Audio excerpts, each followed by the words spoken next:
Dans notre Bible, au livre de 1 Samuel 14, 1 Samuel 14, victoire par la foi ou par le jeûne? Victoire par la foi ou par le jeûne?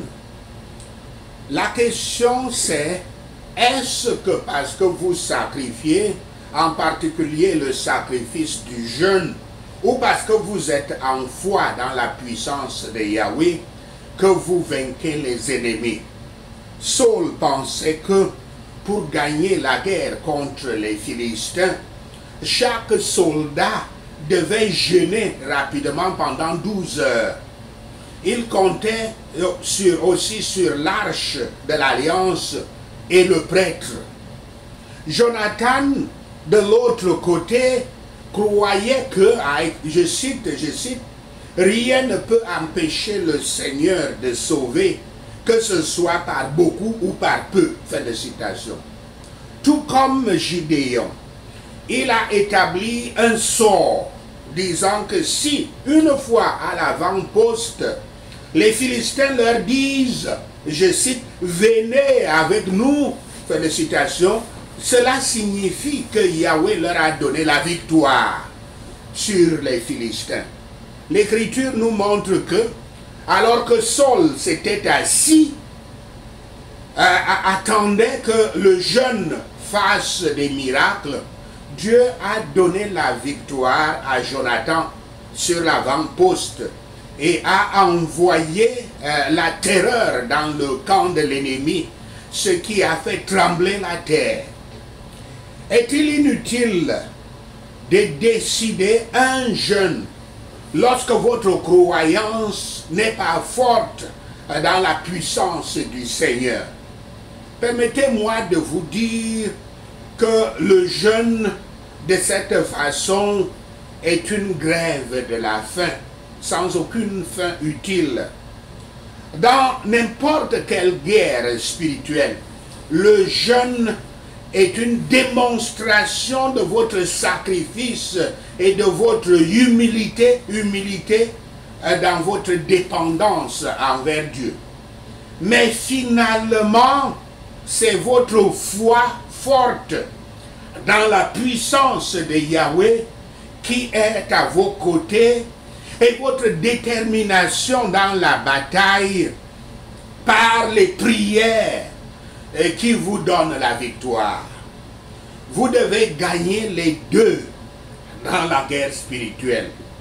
Mais la foi en Dieu et les prières sont sûrement ce qui vous donne la victoire. Ceux qui pensent qu'ils manquent de protection de Dieu ne peuvent jamais se croire en sécurité. Saul envoya chercher un prêtre et l'arche. Il espérait faire du commerce avec Dieu, avec Yahweh, par une réforme partielle. Comme beaucoup de gens dont les cœurs ne sont pas humbles et ne changent pas. Beaucoup aiment avoir des ministres de l'Église qui leur prophétisent des choses douces sans leur demander aucun effort personnel. Saul était inséparable de l'esprit idolâtre. Il croyait que Yahweh ne sauvera que selon les œuvres humaines. Et il a continué à chercher quoi montrer à Yahweh pour sauver Israël et lui-même.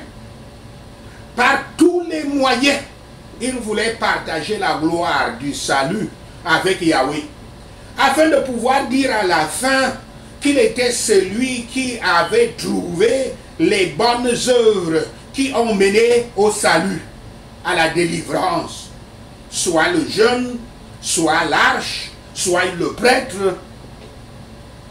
Éphésiens 2, versets 8 à 9 précise que nous ne sommes pas sauvés par de bonnes œuvres. En fait, avant que nous soyons sauvés, nos œuvres sont faites dans la chair. Les œuvres qui sont faites dans la chair ne peuvent pas faire plaisir à Yahweh. Même nos actes les plus justes dans notre esprit, sont loin de la gloire de Yahweh, comme cela est dit dans Romains 3, verset 20 et Ésaïe 63, verset 6. Nous ne pouvons être sauvés que parce que Yahweh est gracieux et miséricordieux et a conçu un moyen pour que nous soyons déclarés justes quand nous ne le sommes pas, comme cela est dit dans Psaume 86, 5 et Éphésiens 2, 4. Quand Yahshua est devenu péché pour nous, comme cela est dit dans 2 Corinthiens 5, verset 21, nous avons hérité de sa justice. Le salut est un échange divin. Nos haillons déchiquetés d'efforts personnels contre la perfection du Christ. Parce que sa mort et sa résurrection ont payé le prix de nos mauvaises actions. Nous pouvons être déclarés parfaits devant Yahweh. Comme cela est dit dans Romains 5, verset 1. On nous dit de mettre le Seigneur Yahshua Christ, fin de citation, comme un vêtement impeccable. Donc cela est dit dans Romains 13, verset 14. Au salut ou bien à la délivrance, le Saint-Esprit se déplace dans le cœur, vers le cœur repentant, comme cela est dit dans Acte 2, verset 38. Le moi, l'ego, n'est plus le Seigneur incontesté dans nos vies. Yahshua est maintenant le patron, le boss.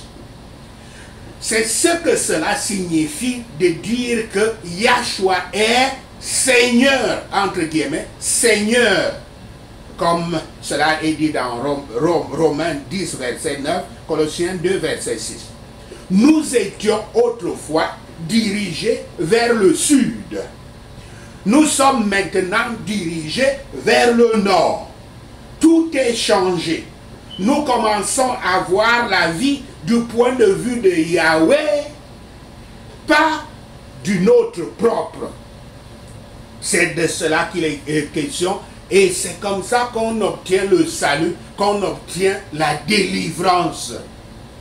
Jonathan a senti une impulsion et une impression divine, le mettant sur les roues de l'aventure. Yahweh dirigea les étapes de ceux qui le reconnaîtront Yahweh dans toutes leurs voies et le chercheront pour avoir la direction, les instructions, avec un cœur pleinement intentionnel pour suivre ses conseils.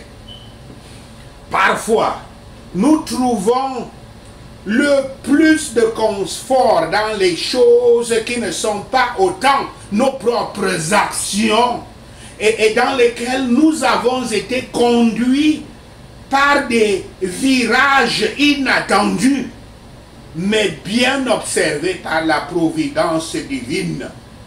La panique et la confusion divine dans le camp des ennemis ont combattu et ont gagné la bataille pour les Israélites.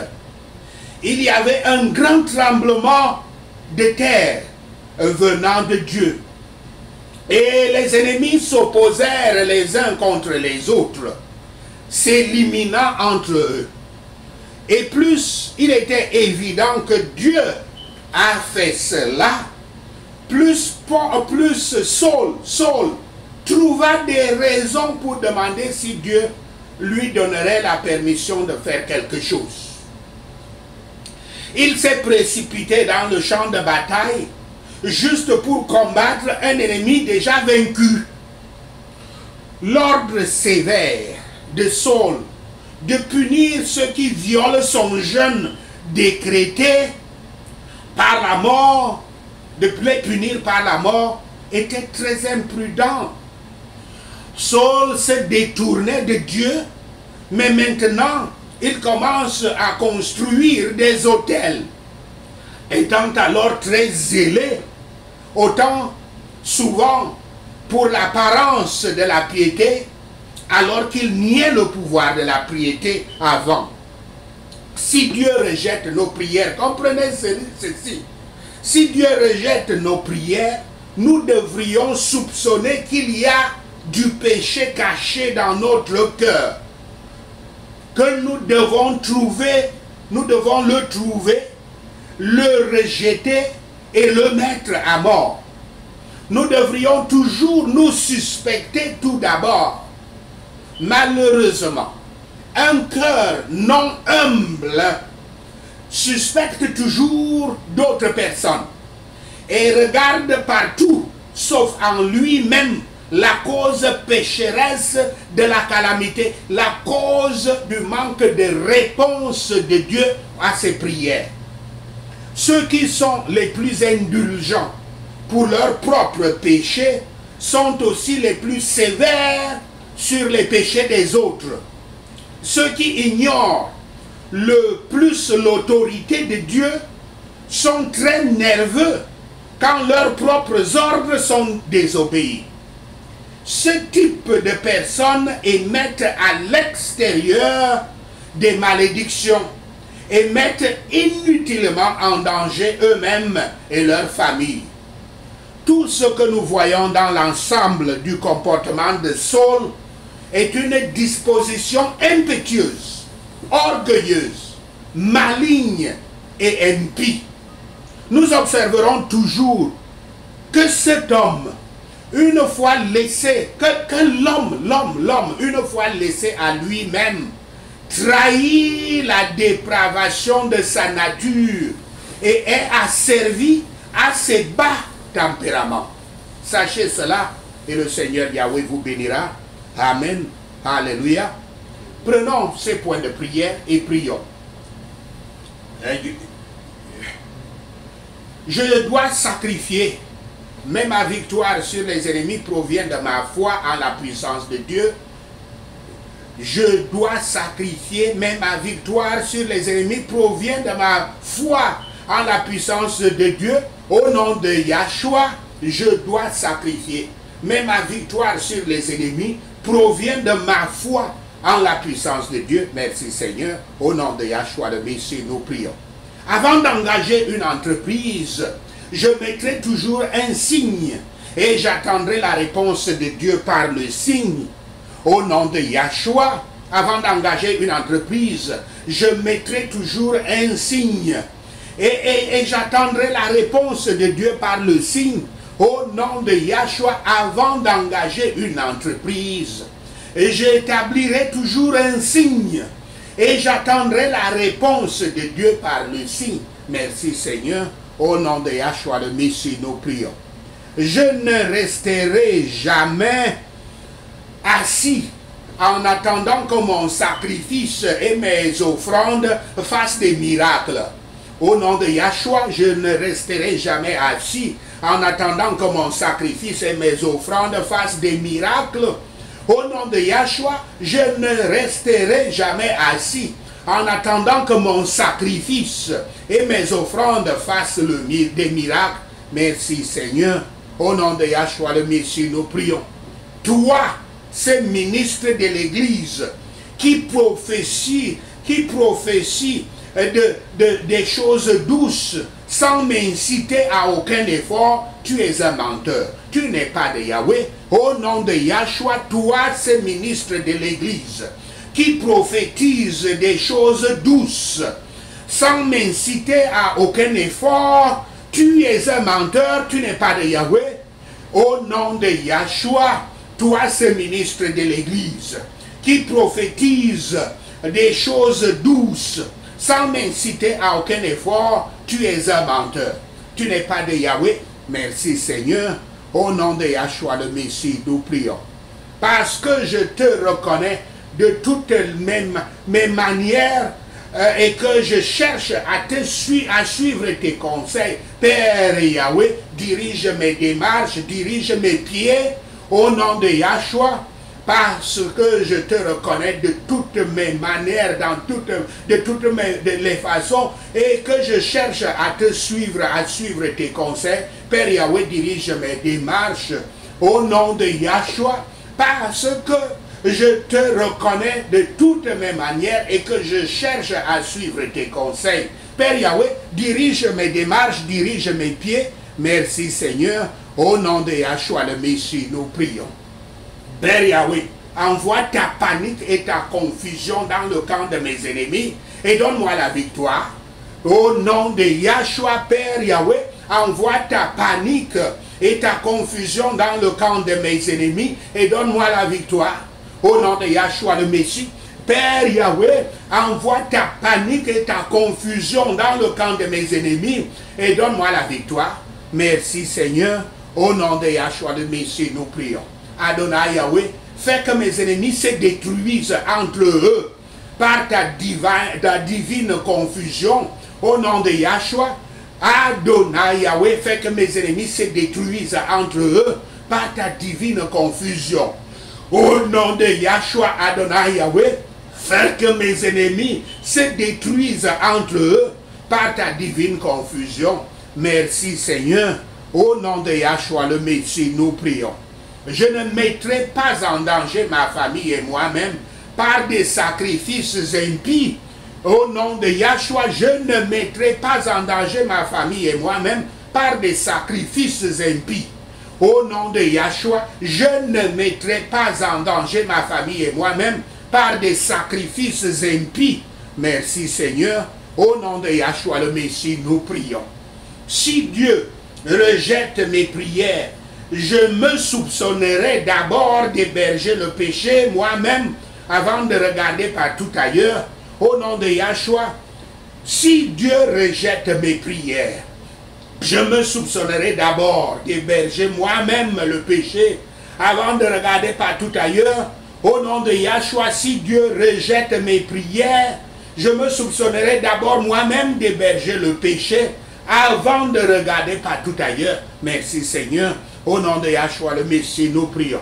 Je ne serai pas très sévère sur les péchés des autres, seulement si je ne suis pas le plus indulgent sur mes propres péchés.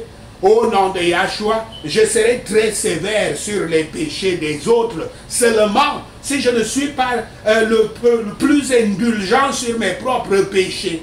Au nom de Yahshua, je ne serai très sévère sur les péchés des autres, je serai très sévère sur les péchés des autres seulement si je ne suis pas plus indulgent pour mes propres péchés. Merci Seigneur. Au nom de Yahshua le Messie, nous prions. Si mes propres ordres sont désobéis, je dois d'abord vérifier si je ne désobéis pas à l'autorité de Dieu. Au nom de Yahshua, si mes propres ordres sont désobéis, je dois d'abord vérifier si je ne désobéis pas à l'autorité de Dieu. Au nom de Yahshua, si mes propres ordres sont désobéis, je dois d'abord vérifier si je ne désobéis pas moi-même à l'autorité de Dieu. Merci Seigneur. Au nom de Yahshua le Messie, nous prions. Seigneur Yahweh, nous te remercions d'avoir entendu nos prières. Seigneur, nous te remercions pour tes réponses à nos prières. Père, nous te rendons gloire, nous te louons, nous t'honorons. Au nom de Yahshua le Messie, nous prions. Amen.